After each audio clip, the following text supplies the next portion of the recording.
Hello friends, and welcome to a brand new episode of Phantom Curiosities. Today's episode, as you can tell by the title, is about aliens. Not only aliens, but about the aliens in the popular TV show Stranger Things and how it could be based on a true story. This episode is also in collaboration with the wonderful artist from Instagram who you should definitely go follow, BUNNYBEAR's Artworks, who designed today's makeup look, so you should definitely check them out. And before we begin, since I moved from California to good old Texas, I have recently gotten a P.O. box so you guys could send any letters or anything that way. And we also have an Amazon wish list that's available if you want to support this channel. It's not a necessity, but it's there if you want to browse some amazing products or support the creations that you see here. So without further ado, let's get on with today's episode about aliens.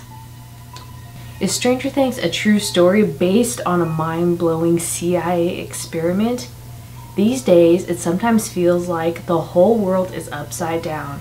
But what if we told you that the upside down in Stranger Things, the popular TV show, is actually real?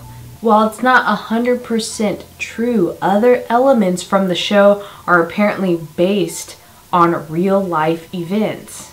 Back when Stranger Things first flipped our worlds with its Netflix debut in 2016, the show's creators Matt and Ross Duffer explained to Rolling Stone that they wanted the supernatural element to be grounded in science in some way. To achieve this, they threaded a real government project called MK Ultra into the storyline of Season 1, which forms the basis of Dr. Brenner's experiments on the show's character 11.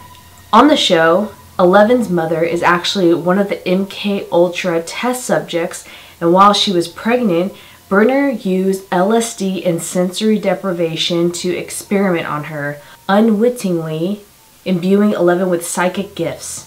In real life, the MK Ultra project was created by the CIA in 1953 with the aim of developing mind control techniques that could give America an advantage against Russia in the Cold War. Yes, really. Some details were later revealed in classified CIA documents. What started out as a volunteer-based program soon evolved into something far more sinister. Unwittingly, participants were subjected to physical and mental abuse via psychedelic drugs, sleep deprivation, and other experimental means. One particular experiment, Operation Midnight Climax, even tested effects of LSD on men who visited brothels set up with Agent C safe houses in San Francisco. This was also reported in the San Francisco Chronicle. Stranger Things indeed. The dangerous nature of the research eventually led to the project shutdown in 1965, and although many of the relevant documents were later destroyed, enough information leaked out to later inspire the shady things going on at Stranger Things Hawkins National Laboratory. As if this wasn't crazy enough, the Duffer brothers also drew inspiration from a government conspiracy called the Montauk Project that's wilder than Steve's hair and Billy's mullet combined. While there's far less proof to suggest that this particular line of research was even real, the show's creators still took the story surrounding it to heart.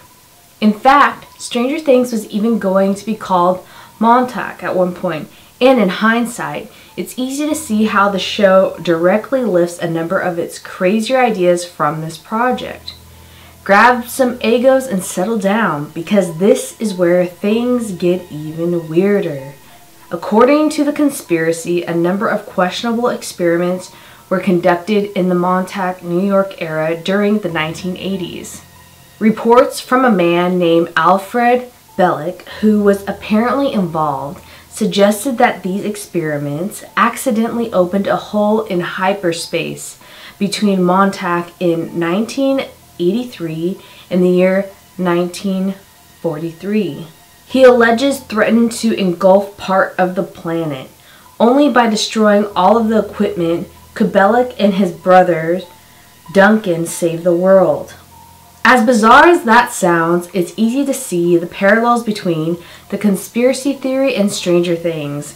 While time travel hasn't been incorporated into the show, the experiments on 11 rip a hole in space which goes on to infect the town of Hawkins.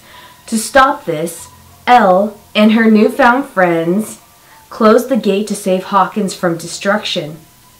That's not all, though. Belk went on to claim that his brother began to age rapidly thanks to the accident somehow. Only by traveling back in time to convince their parents to have another son could they keep Duncan alive, transferring his soul into the new brother's body.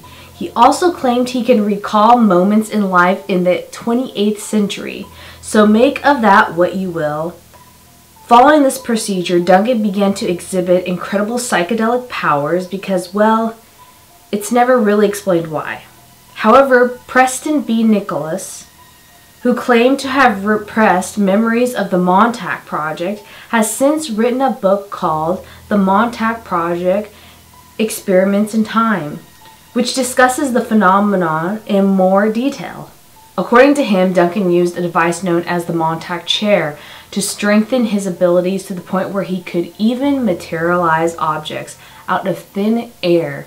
While Eleven isn't quite that strong on Stranger Things, she has a number of parallels with Nicholas' account of Duncan and the Montauk chair, including the ability to visit other planes of existence through sensory deprivation and even open interdimensional portals.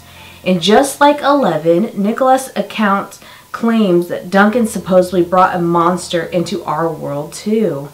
Referred to as the Beast by Nicholas, the alien creature appeared after he and other colleagues decided we'd had enough of the whole experiment.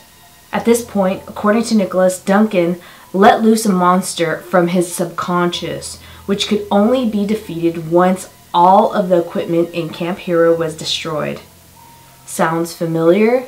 This idea had cropped up in Stranger Things more often than the Demogorgon itself.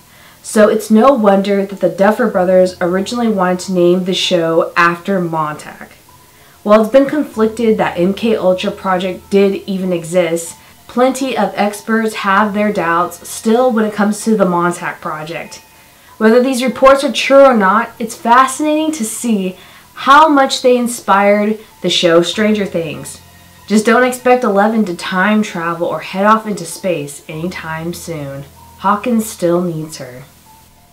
And that is the parallels between the Montauk Project that a lot of people think was real in the MK Ultra experiments that our government performed in the 1950s and Stranger Things. Do you think there are some similarities? Do you think it was real? Leave a comment down below. I hope you guys enjoyed today's episode of Phantom Curiosities. Again, you can visit my Amazon wish list and you can also write to the P.O. box. Thank you guys so much for watching, and do not forget to follow Bunny Bear's artworks on Instagram, and they also have an Etsy store as well with coloring pages. It's amazing. Thank you so much to them for helping me come up with this alien concept that they actually created for you all to enjoy here. So definitely follow that Instagram account. I hope you enjoyed today's episode. And if you want to support this channel even further, all the links will be down in the description box below this video. Sweet dreams, friends. We'll see you again in another episode of Phantom Curiosities. Bye.